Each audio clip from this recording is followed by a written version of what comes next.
A tragedy. The most courageous, most significant opponent to Vladimir Putin, a truly extraordinary figure in the Russian landscape. In a way, I'm surprised that he lived as long as he did. This is a country, as you know, where you don't go near open windows or umbrellas with tips on a sunny day. And again, I'm almost surprised that it took this long for him to meet this tragic end. Just bringing you some breaking news out of Russia.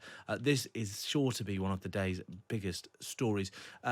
Vladimir Putin's main opponent, the imprisoned dissident Alexei Navalny, has died. That's according to reports from the Russian prison service breaking this morning. He is the jail critic of President Vladimir Putin and the Russian opposition leader Alexei Navalny. In a statement published on its website, the Russian prison service said that Navalny had felt unwell after a walk on Friday and almost immediately lost consciousness. It said that medical staff had been called, but they were unable to resuscitate Navalny. The reason of death is still being established. There's no immediate confirmation of the 47-year-old's death by his supporters. Only last month, he was seen laughing and joking in court in an apparent show of defiance after being transferred to a prison camp in Russia's Arctic region. Now, allies of Navalny, who is Putin's biggest domestic critic, had been unable to locate him for almost 3 weeks in December after he'd been moved from the IK6 prison colony near Moscow to an even stricter penal facility called the Polar Wolf. Speaking via video link at his first official court hearing since his disappearance last month, he jokingly asked officials from the IK6 facility if he and other prison staff had held a party to celebrate his departure from the Arctic. When the question was struck down by the judge, he replied, "OK, I'll rephrase it. Was it a party or a karaoke evening?"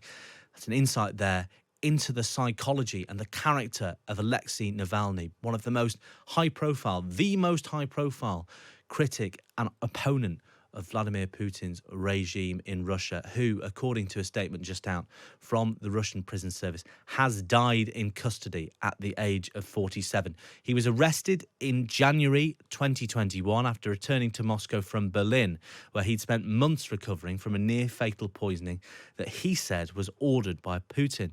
He is serving prison sentences, or was serving prison sentences, totaling more than 30 years on charges of fraud and extremism that he always said were trumped up by the Kremlin to prevent him from challenging Putin's long rule. That now seems to have been foreclosed by that breaking news that Alexei Navalny, the Putin opponent, the Russian opposition leader, one of the most high-profile voices dissenting against the Putin regime in Russia, has died in a penal colony in Russia's Arctic Circle. We'll bring you more on that breaking story as the show continues.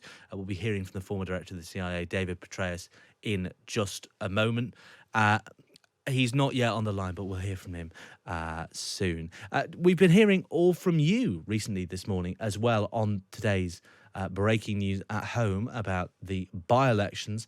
Loads and loads of people sharing the view of Tim Montgomery, who was my guest earlier, who, despite having worked for basically every Conservative leader since Margaret Thatcher and founding the website Conservative Home, he thinks the Conservative Party are basically done for at the next election. But one listener, Kevin on the text, calls him a pathetic defeatist. So there you go. There are still some people out there who believe the Conservative Party are still in with a chance at the next election. Who knows what could happen? Voters are volatile. But let's return to that big breaking news this morning. The Russian opposition politician Alexei Navalny, a vocal critic of President Vladimir Putin, has died. That's according to the Russian prison service. We can go now to the former director of the CIA, David Petraeus. He's at the Munich Security Conference and he joins me now. General Petraeus, the reaction, please, to the death of Navalny. A tragedy. The most courageous, most significant opponent to Vladimir Putin, a truly extraordinary figure in the Russian landscape. In a way, I'm surprised that he lived as long as he did. This is a country, as you know, where you don't go near open windows or umbrellas with tips on a sunny day. And again, I'm almost surprised that it took this long for him to meet this tragic end. But keep in mind that he returned to his country when he could have stayed in Europe. But he went back because of the principle of opposing Putin and doing so in such a forceful and effective manner. Incredible use of social media, as you'll recall, exposing Putin's enormous compound on the Black Sea and so forth. So really quite significant. And what does this mean, do you think, for Putin's authority? I mean, if anything, if it's what everybody would suspect it was. I mean, in any circumstances, Navalny had been imprisoned in the Arctic Circle, and so whatever the circumstances of his death, clearly Putin was asserting his authority. I mean, it's worth saying our defence correspondent George Grills on Twitter is reporting that Navalny's press secretary has not had any confirmation of his death yet. His lawyer is flying to get information. But given what we've heard from the Russian prison service, it's clear that, Navalny probably has passed away. And what does this mean for Putin? He's just lost one of his most eloquent critics, most forceful critics, most well-known critics. And his authority over Russia looks to be pretty total, David Petraeus. Well, it's absolute. Keep in mind what he did to Prigozhin when Prigozhin took a swing at the emperor, if you will. Of course, he thought better of it as he got within 2 hours driving distance with his column from the Wagner group when he was going to seize the Minister of Defense and Chief of the General Staff and hold them hostage until they restored his contracts and soldiers. But he didn't last that long either. You've seen most recently that the most popular opponent in the upcoming election has been declared ineligible for some various trumped up reasons. So there's no longer even any pretense, really, that this is a country in which there is any kind of free speech. They've been taking over the social media. Most recently, they already controlled the other forms of media. Many of their critics have actually left the country rather than stay there, given the threats if they do anything on the streets. So he is cracking down completely. And this is a total authoritarian system at this point in time. And of course, he undoubtedly feels that he has to do this, given the enormous price that Russia is paying in its attempt to take over Ukraine, a country which Putin denies the right to exist. Again, keeping in mind his grievance-filled, revanchist and revisionist view of history. That is what animated this brutal and unprovoked invasion. Well, you mentioned Ukraine. We are now on the brink, it seems, turning our eye to Washington, D.C., of the American political establishment abandoning the Ukrainian war effort and the West facing a moment of truth on Ukraine. You had David Cameron, Lord Cameron, our Foreign Secretary, urging Republican politicians on Capitol Hill not to abandon the Ukrainians. That remains to be seen. You have Donald Trump threatening to pull out of NATO. And all the while, you have an emboldened Putin bumping off anyone who's a threat to him. You have the only opposition politician in Alexei Navalny, who is now dead, according to the Russian prison service. I mean, this is a really crucial moment for the West, isn't it, David Petraeus? It is. It's a very pivotal moment for the West. And ironically, Europe has been doing what the U.S. has long sought that it would do. More countries than ever are projected to achieve the 2% spending of GDP on defense. I think it's 18 out of 31 this year, according to the NATO Secretary General. The EU as a body just approved $54 billion equivalent of additional assistance to Ukraine. That's after they had already provided $2 for every $1 U.S. in aggregate, if you take in not just security, but also the other forms of economic, financial, and humanitarian assistance. And they're solidly behind Ukraine. And we see this challenge in Washington that has emerged, which again is so strange because there is bipartisan support in both houses of the U.S. Congress for support for Ukraine. But because of the dynamics of the majority party, very slim majority party in the House of Representatives, it's not certain that that will get a vote. I think it will in the end. I strongly agree with David Cameron, who was one of my wartime prime ministers when I was the commander of NATO forces in Afghanistan, in fact. And I strongly agree with his encouragement to the United States to continue to support a country that is under siege by a republic that is federation that is led by a brutal kleptocratic authoritarian figure. And standing, the boy with his finger in the dike, as it were, is President Zelensky, who's addressing. And he'll be here tomorrow. Yeah, he's Yes, addressing the and conference Vice tomorrow. President Harris will be here in about 2 hours. She will be on stage again shortly. All eyes will be on her and what she says and how reassuring she is. But it's difficult for her, given the questions, again, around the continued support in this package, whether it will get a vote in the House of Representatives and so on. And then, of course, the questions raised about U.S. support for NATO, which I believe is, again, the most important alliance in history. It's one that I served, again, as a 1-star, 3-star, and 4-star, usually with a U.S. hat as well. But all the way back to when I was a lieutenant, the first unit was actually part of the NATO Allied Command Europe Mobile Force, and many years after that. So, again, I am a believer in the transatlantic partnership. Huge believer, huge supporter, have been committed to it a number of times professionally. And I strongly believe that we should continue to support it, especially now that the Europeans are actually doing what we've been after them to do for so many years, if not decades, actually. Do you think for some Republicans, this might be a reminder?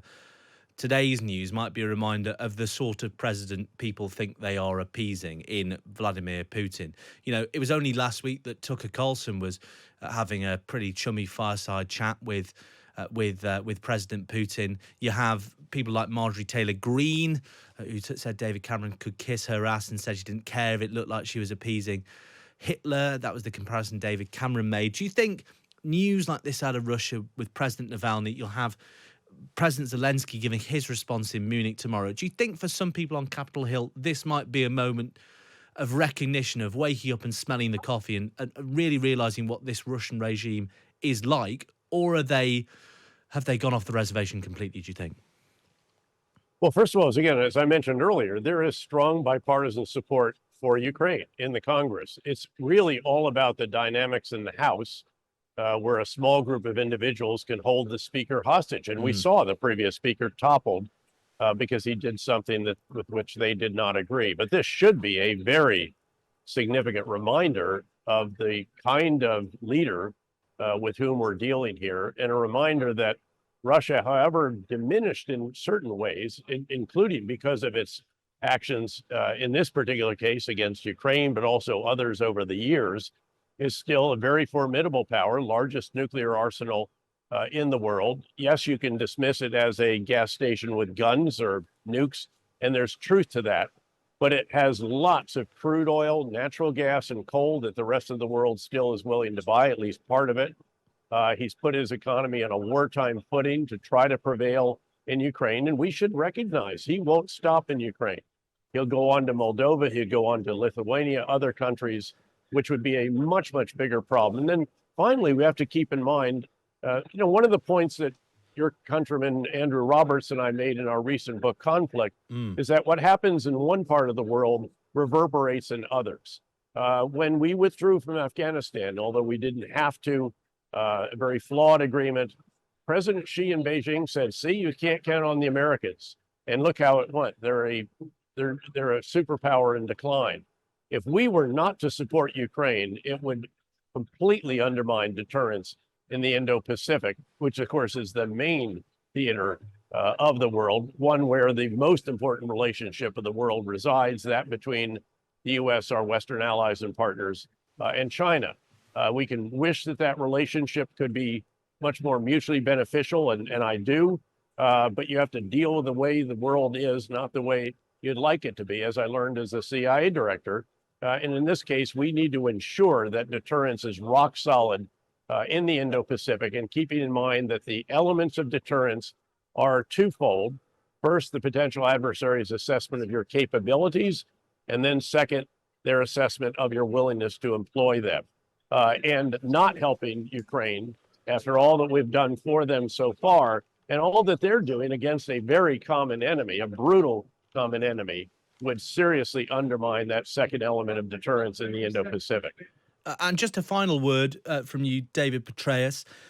Joe Biden has called Benjamin Netanyahu to urge restraint in Rafah, the city populated by 1 million Palestinians, ahead of a potential IDF ground assault. Do you think the Israelis are listening? I'm sure they're listening. The question is what might be the ways in which they'll refine their campaign. And first of all, let me just be very clear. I believe that Israel does need to destroy Hamas. I agree with that objective. They do have to dismantle the Hamas political wing. Obviously, they have to get their hostages back as well. But how they do that does matter. Hearts and minds matter. They're going to end up owning Gaza by default for some transitional period at the very least.